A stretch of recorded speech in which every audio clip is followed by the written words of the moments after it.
প্রাদুর্ভাব কমতে শুরু করেছে হামের। ক্রমান্বয়ে আক্রান্ত ও উপসর্গ নিয়ে ভর্তি রোগীর সংখ্যা কমছে। শিশু হাসপাতালে পরিচালক জানালেন, এপ্রিল মাসে টিকাদান কর্মসূচি শুরুর পর এরই মধ্যে হার্ড ইমিউনিটি তৈরি হতে শুরু করেছে। তিনি জানান, কেবল টিকা নয়, হামের প্রাদুর্ভাবের পেছনে পুষ্টিহীনতা, বিশ্বব্যাপী টিকা গ্রহণের প্রতি অনাগ্রহ দায়ী। খান আলামিনের রিপোর্টে বিস্তারিত। প্রতিদিনই হাসপাতালের বিছানায় নতুন নতুন কষ্টের গল্প লেখা হচ্ছে। হামে আক্রান্ত কিংবা উপসর্গ নিয়ে ভর্তি শিশুর উন্নতি নেই, এমন বাস্তবতার মুখোমুখি অনেক মা বাবা। নারী শিশু হাসপাতালে গেছিলাম, ওইখান থেকে বলছে যে হাম হয়েছে, পরে আমাদের এখানে রেফার করছে, পরে এখানে আসছে। ওকে আইসিইউতে রেফার করছে, কিন্তু আইসিইউ সিট খালি ছিল না, এই জন্য এখন ওকে এখানে রাখছে।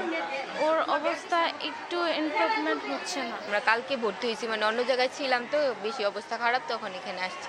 তবে এরই মাঝে কারো কারো মুখে স্বস্তির ছাপ। চিকিৎসা শেষে 2-1 দিনের মধ্যেই বাড়ি ফেরার আশ্বাস পেয়েছেন ডাক্তারের কাছ থেকে। এখানে 3 দিন হয়েছে আসছে, এখন আপাতত রিপোর্ট এখন একটু ভালো আছে। ডক্টর বলছে যদি ভালো থাকে তাহলে শনিবারে আমাদেরকে ছেড়ে দিবে। হামের প্রাদুর্ভাবের পর গত 5 এপ্রিল থেকে শুরু হয় টিকাদান কর্মসূচি। সাধারণত টিকা গ্রহণের 4 থেকে 5 সপ্তাহের মধ্যে হার্ড ইমিউনিটি তৈরি হতে থাকে বলে জানিয়েছেন শিশু হাসপাতালের পরিচালক, যার ফল এরই মধ্যে পাওয়া যাচ্ছে বলে মনে করেন তিনি।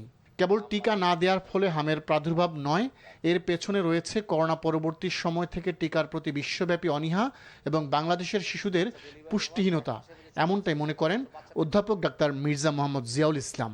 হার্ড ইমিউনিটি না হওয়ার ফলে কি হয়েছে, আমাদের দেশটা হচ্ছে অত্যন্ত ঘন বসতি এলাকা, আর হামটা হচ্ছে এমন দ্রুত বেগে ছড়ায় যে এই ঘনবসতি প্লাস দ্রুত ছড়ানো প্লাস হার্ড ইমিউনিটি না থাকা প্লাস আরেকটা ইম্পর্ট্যান্ট ফ্যাক্টর হচ্ছে যে পুষ্টিহীনতা, ম্যালনিউট্রিশন, যেটা শরীরের রোগ প্রতিরোধ ক্ষমতা অনেক কমিয়ে দেয়।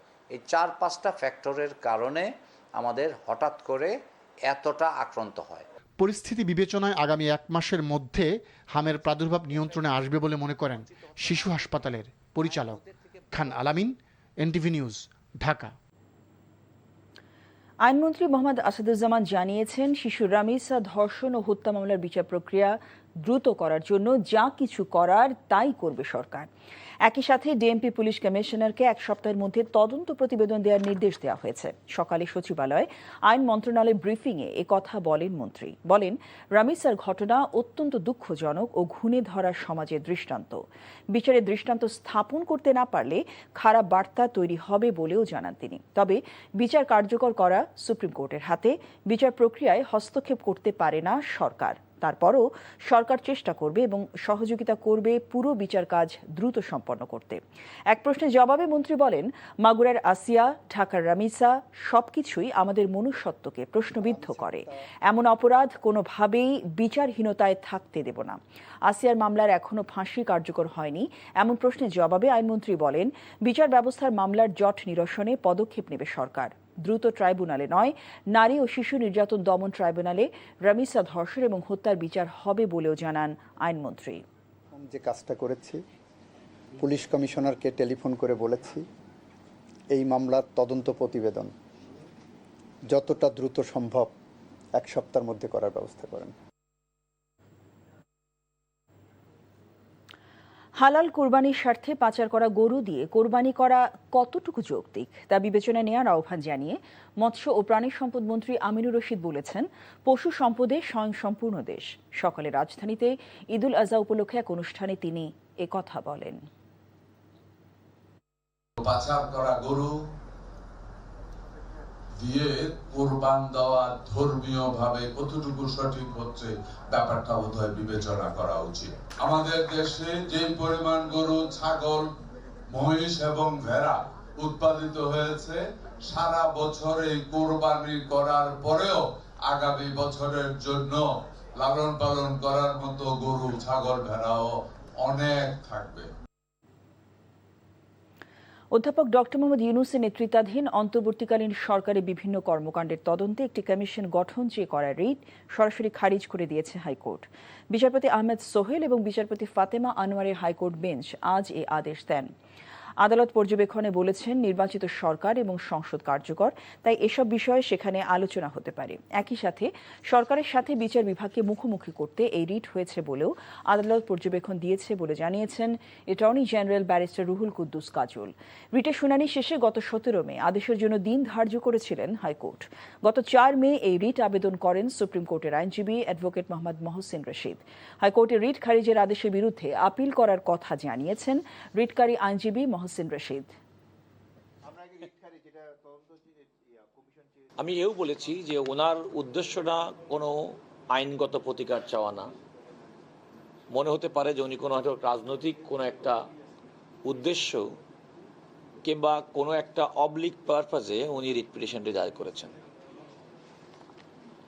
আমি দ্বিতীয়ত বলেছি, উনি যেহেতু ইতিপূর্বে একটি রিট পিটিশন দায়ের করেছিলেন, সেই রিট পিটিশনটা আগেও খারিজ হয়ে গিয়েছিল, একই বিষয়ের উপরে আরেকটি রিট পিটিশন দায়ের করতে পারেন না।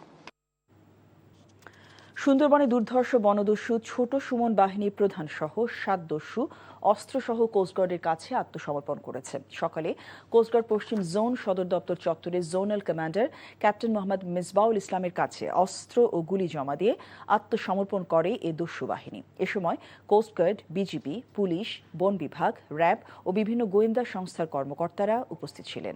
এর আগে 2018 সালেও র্যাবের কাছে আত্মসমর্পণ করেছিলেন ছোট সুমন বাহিনী। কোস্টগার্ড জানায়, সুন্দরবনের সব বনদস্যু বাহিনী নির্মূলে কোস্টগার্ডের নেতৃত্বে operation restore piece in Sundarban এবং অপারেশন ম্যানগ্রোভ শিল্ড নামে 2টি বিশেষ অভিযান পরিচালিত হচ্ছে।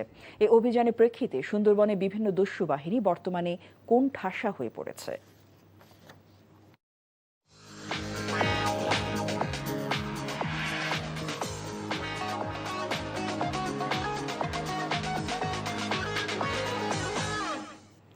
মার্কেন্টাইল ব্যাংক অর্থনীতির খবর। একই জমিতে 56 জাতের ধান উৎপাদনে কৃষিতে খুলেছে এক নতুন দিগন্ত। দক্ষিণ জনপদে প্রযুক্তি নির্ভর কৃষির এমন ব্যতিক্রমী উদ্যোগ জানান দিচ্ছে নতুন সম্ভাবনার বার্তা। LSTD নামক প্রকল্পের আওতায় রাইস গার্ডেন উদ্ভাবিত প্রযুক্তি নিয়ে উচ্ছ্বসিত প্রযুক্তি গ্রামের প্রশিক্ষিত কৃষকরা। জলাবদ্ধতা, জলবায়ুর বিরূপ প্রভাব বিবেচনায় পটুয়াখালীর পানি, মাটি ও প্রকৃতি উপযোগী আধুনিক চাষাবাদে ব্রিজ স্যাটেলাইট প্রযুক্তি উদ্ভাবন আর ইকো ইঞ্জিনিয়ারিং কৃষকের জীবনমান পরিবর্তনে সহায়ক হবে বলে আশা কৃষি গবেষকদের। পটুয়াখালী থেকে কাজল বরণ দাসের পাঠানো রিপোর্ট। একই মাঠে ভিন্ন ভিন্ন ধানের সারি। পটুয়াখালীর পশুরিবুনিয়া গ্রামের এই প্রযুক্তি গ্রামের রাইস গার্ডেনে একসঙ্গে পরীক্ষণ চলছে 56 জাতের ধান উৎপাদনের সফলতা।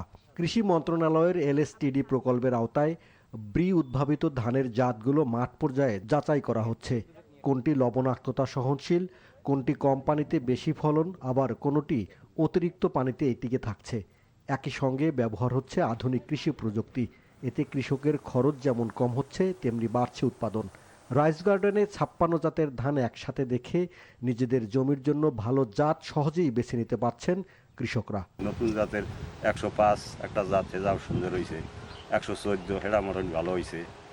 ধানগুলো খুবই সুন্দর নতুন জাতের। ভালো সহযোগিতাও পাইছি, আমাকে বেশ ফলনও ভালো হয়েছে, আমাকে কোনো এবার বেশি খরচা যায় নাই।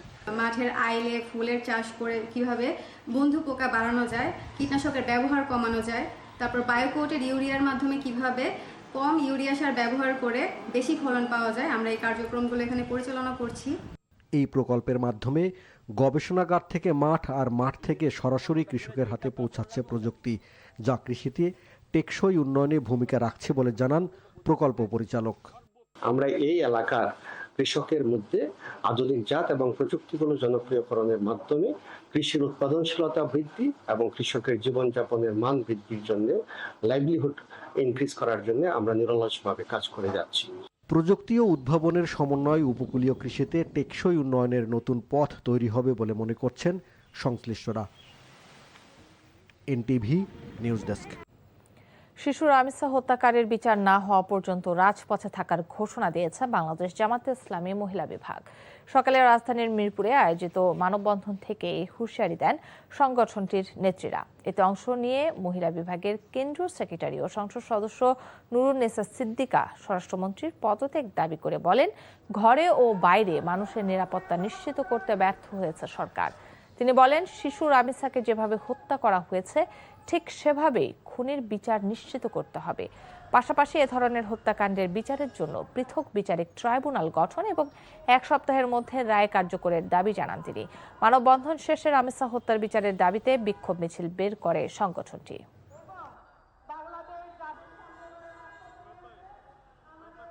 এই রামিসাকে যেইভাবে হত্যা করা হয়েছে নিষ্ঠুর কায়দায়, তার মাথা কেটে বিচ্ছিন্ন করা হয়েছে। আমরা ওই মাথার পরিবর্তে আরেকটা মাথা চাই, যে তার মাথা কেটেছে, এবং যে তার সহযোগী ছিল, তার সহধর্মিণী, সেই মহিলাকেও আমরা চাই একই কায়দায় হত্যা করা হোক। এদিকে নাটোরের শিশু রামিসা ধর্ষণ ও হত্যাকারীর বিচার দাবিতে মানববন্ধন করেছে শিক্ষার্থীরা। দুপুরে নবাব সিরাজউদ্দৌলা সরকারি কলেজের শিক্ষার্থীরা শহীদ ওসমান হাদি চত্বরে মানববন্ধনের আয়োজন করে। এতে কলেজের বিভিন্ন বিভাগের শিক্ষার্থীরা অংশ নেন। এ সময় শিক্ষার্থীরা 7 থেকে 21 কার্যদিবসের মধ্যে অপরাধীদের ফাঁসি কার্যকরের দাবি জানান। শিশু ধর্ষণ আইনের পরিবর্তনেরও দাবি জানানো হয় মানববন্ধন থেকে। সেনাপ্রধান জেনারেল ওয়াকারুজ্জামান বলেছেন, 2024 সালে দেশের প্রয়োজনে সেনা সদস্যরা মাঠে দায়িত্ব পালন করেছে। বর্তমানে দেশ স্থিতিশীল হওয়ায় তারা ধীরে ধীরে ব্যারাকে ফিরে যাচ্ছে। দেশের ক্রান্তি লগ্নে সেনা সদস্যদের এমন ভূমিকা জাতি স্মরণ রাখবে। সকালে কুমিল্লা সেনানিবাসে অনুষ্ঠিত বাংলাদেশ সেনাবাহিনীর ফায়ারিং প্রতিযোগিতা 2026-এর সমাপনী ও পুরস্কার বিতরণী অনুষ্ঠানে তিনি এসব কথা বলেন। পরে সেনাপ্রধান বিজয়ী ও রানার আপ দলের সদস্যদের মাঝে পুরস্কার বিতরণ করেন। প্রতিযোগিতায় 17 পদাতিক ডিভিশন চ্যাম্পিয়ন এবং para commando brigade runner up হওয়ার গৌরব অর্জন করে।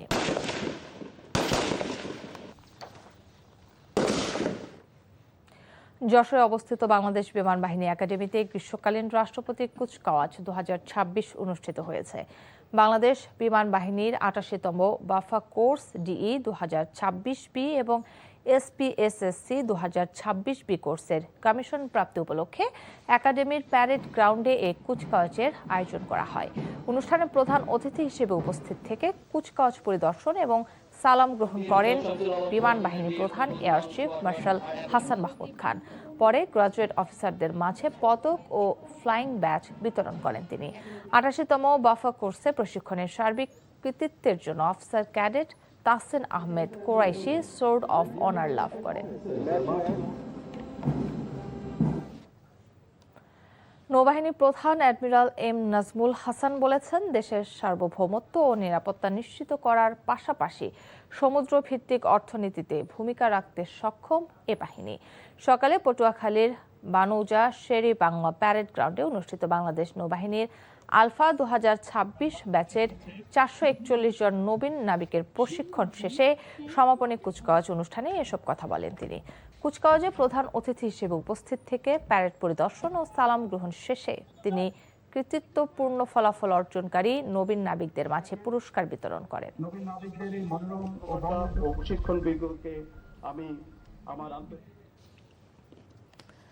জাহাঙ্গীরনগর বিশ্ববিদ্যালয়ের এক ছাত্রীকে ধর্ষণ চেষ্টা ঘটনার 10 দিনেও শনাক্ত করা যায়নি বহিরাগত ওই যুবককে। অভিযুক্তকে ধরিয়ে দিতে জাহাঙ্গীরনগর বিশ্ববিদ্যালয় কর্তৃপক্ষ 50,000 টাকা পুরস্কার ঘোষণা করে। প্রক্টর অধ্যাপক ডক্টর AKM রাশিদুল আলম বলেছেন, অভিযুক্তকে ধরতে আইনশৃঙ্খলা বাহিনী সচেষ্ট রয়েছে। তারপরও জনসাধারণের কাছে তিনি সহযোগিতা চেয়েছেন। এদিকে অভিযুক্তকে দ্রুত সময়ে গ্রেফতারের দাবিতে বিভিন্ন ছাত্র সংগঠনের চলমান কর্মসূচির পাশাপাশি সকালে বিশ্ববিদ্যালয়ের সিনেট হলে সংবাদ সম্মেলন করেছে বিশ্ববিদ্যালয় কর্তৃপক্ষ। মংলায় সরকারি রাস্তা নির্মাণে বাধা দেওয়ার প্রতিবাদে মানববন্ধন ও বিক্ষোভ করেছে গ্রামবাসী। উপজেলার বুড়িরডাঙ্গা ইউনিয়নের কাপালির মেঠ এলাকায় এ মানববন্ধন ও বিক্ষোভ করে ভুক্তভোগীরা। বক্তারাও অভিযোগ করেন, কাপালির মেঠ সহ 7 গ্রামের 10,000 মানুষের চলাচলের একমাত্র সরকারি রাস্তা নির্মাণে এক প্রভাবশালীর বাধার কারণে তা বন্ধ রয়েছে। এ বিষয়ে উপজেলা নির্বাহী কর্মকর্তা শারমিন আক্তার বলেন, অভিযোগের তদন্ত চলছে, পরে প্রয়োজনীয় ব্যবস্থা নেওয়া হবে। সুপ্রিম কোর্টের পৃথক সচিবালয় প্রতিষ্ঠার হাইকোর্টের দেয়া রায় স্থগিত করেনি চেম্বার আদালত। আগামী 9 জুন এ বিষয়ে রাষ্ট্রপক্ষের করা আপিলের শুনানি হবে পূর্ণাঙ্গ বেঞ্চে। গত 7 এপ্রিল সুপ্রিম কোর্টের জন্য স্বাধীন ও পৃথক সচিবালয় 3 মাসের মধ্যে প্রতিষ্ঠার নির্দেশ দিয়ে পূর্ণাঙ্গ রায় প্রকাশ করে হাইকোর্ট। রায়ে অধস্তন আদালতের বিচারকদের নিয়ন্ত্রণ ও শৃঙ্খলা বিধান সুপ্রিম কোর্টের কাছে ফিরিয়ে দেওয়া হয়েছে।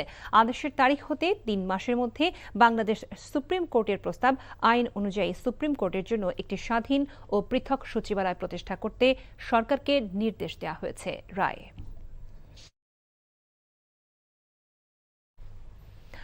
বিচারকদের নিয়ন্ত্রণ করার মানসিকতা থেকেই সুপ্রিম কোর্ট সচিবালয়ে বিলুপ্ত করা হয়েছে, এমন অভিযোগ করেছেন সুপ্রিম কোর্টের সিনিয়র আইনজীবী ও জামায়াতের কেন্দ্রীয় কর্মপরিষদ সদস্য শিশির মনির।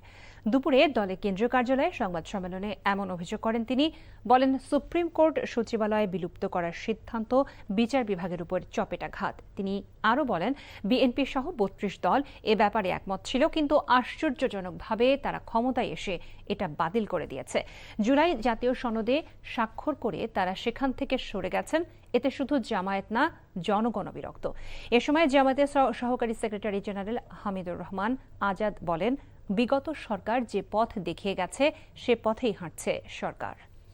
33টি দলের ভিতরে শুধুমাত্র এক দল ছাড়া বিএনপি সহ সকল দল একমত যে স্বাধীন বিচার বিভাগীয় সচিবালয় প্রতিষ্ঠা করা হবে এবং 116 অনুচ্ছেদ থেকে আমরা বিচার বিভাগকে মুক্ত করব। একই সাথে খুবই ইন্টারেস্টিং, তৎকালীন দিনের অ্যাটর্নি জেনারেল আজকালকার মাননীয় আইনমন্ত্রী তিনি আদালতে একটা হলফনামা দায়ের করেছিলেন। ওই হলফনামা দায়ের করে বলেছিলেন যে তারাও বিচার বিভাগীয় সচিবালয় প্রতিষ্ঠা করতে চান, তাদের কোনো আপত্তি নাই। কিন্তু আজকে দেখা যাচ্ছে এই বিচার বিভাগীয় সচিবালয়কে তারা ডিস্ট্রয় করেছেন। গুম প্রতিরোধে প্রস্তাবিত নতুন আইন যথেষ্ট নয় বলে মন্তব্য করেছেন আন্তর্জাতিক অপরাধ ট্রাইব্যুনালের সাবেক চিফ প্রসিকিউটর তাজুল ইসলাম। দুপুরে জাতীয় প্রেসক্লাবে আন্তর্জাতিক গুম প্রতিরোধ সপ্তাহ উপলক্ষে আলোচনা সভায় তিনি কথা বলেন। এই আইন দিয়ে জাতীয় চাহিদা পূরণ হবে না বলেও মন্তব্য করেন তিনি। বলেন, গুমের বিচারে আপোষ করলে জুলাই অভ্যুত্থান ব্যর্থ হবে এবং ফ্যাসিস্ট আমলের মতো ভয়ের সংস্কৃতি তৈরি হবে। তিনি আক্ষেপ জানিয়ে বলেন, আন্তর্জাতিক অপরাধ ট্রাইব্যুনাল গুমের বিচার প্রক্রিয়া ধীরগতিতে চলছে, দ্রুত বিচার কাজ এগিয়ে নেবার আহ্বান জানান তিনি। প্রস্তাবিত দুটি চমৎকার আইন আমাদের কাছে আছে। যে চমৎকার আইনটা করা হয়েছে, দুঃখজনকভাবে এই দুটো আইনই আওয়ামী সরকারের তৈরি আইনের চেয়েও জঘন্য হয়েছে। এই আইন দিয়ে বাংলাদেশে গুম প্রতিরোধ করা সম্ভব নয়। এটা আমরা শক্ত কণ্ঠে সরকারকে বলছি যে দয়া করে এমন কিছু করবেন না যেটা বাংলাদেশের গুমের সংস্কৃতিকে আবার ফিরিয়ে আনবে। কোরবানির ঈদের সময় যতই ঘনিয়ে আসছে ততই জমতে শুরু করেছে দেশের পশুর হাটগুলো। এবার নাটোরের হাটগুলোতে দেশি জাতের গরুর আধিক্যই বেশি। বাণিজ্যিক বড় খামারের বাইরে ছোট ছোট খামার ও ঘরে পালন করা দেশি জাতের গরু উঠতে শুরু করেছে এসব হাটে।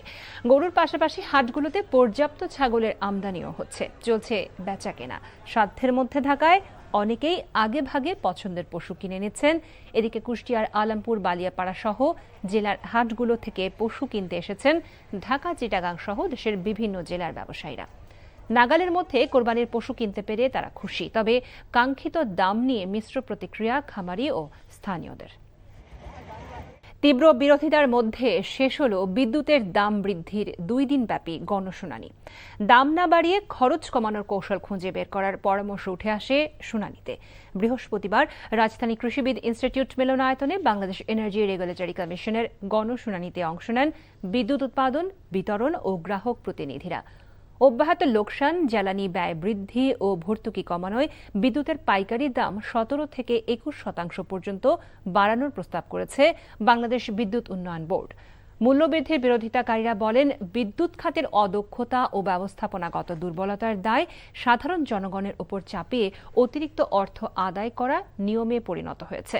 বিদ্যুতের দাম বাড়ানো হলে উৎপাদন ব্যয় আরও বাড়বে, যার নেতিবাচক প্রভাব পড়বে সমাজের সব ক্ষেত্রে। পোস্টাল ভোট পদ্ধতি রেখে প্যানেলহীন নির্বাচনের দিকে হাঁটছে বিসিবি।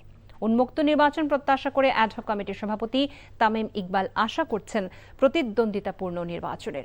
এদিকে প্রথম দিনে 3 ক্যাটাগরিতে মোট 23 জন মনোনয়ন ফর্ম জমা দিয়েছেন। নির্বাচনকে কেন্দ্র করে দিনভর প্রার্থীদের পদচারণায় মুখর বিসিবি। গত অক্টোবরে আমিনুল ইসলাম বুলবুলের বোর্ডের নির্বাচন নিয়ে অনিয়মের অভিযোগে তামিম ইকবাল সহ প্রার্থিতা প্রত্যাহারের হিড়িক পড়ে। শেষ পর্যন্ত ওই বোর্ড বাতিল করা হয়। বিসিবির অ্যাডহক কমিটির সভাপতির দায়িত্ব পালন করা তামিম ইকবাল এবারের নির্বাচনে প্রার্থী। তার আশা এবারের নির্বাচনে কোনো অনিয়মকে প্রশ্রয় দেওয়া হবে না। কোনো জায়গা থেকে কোনো তদবির বা কোনো জায়গা থেকে কোনো রিকোয়েস্ট যে অমুকরে করা লাগবে আমার মনে হয় না আপনারা এটা খুঁজে পাবেন, কেউ বলতে পারবে। সো এইসব জায়গা থেকে I have given very strict instructions to all my team man যে এইসব ধরনের আমরা কোনো কিছুতে সাথে জড়াবো না।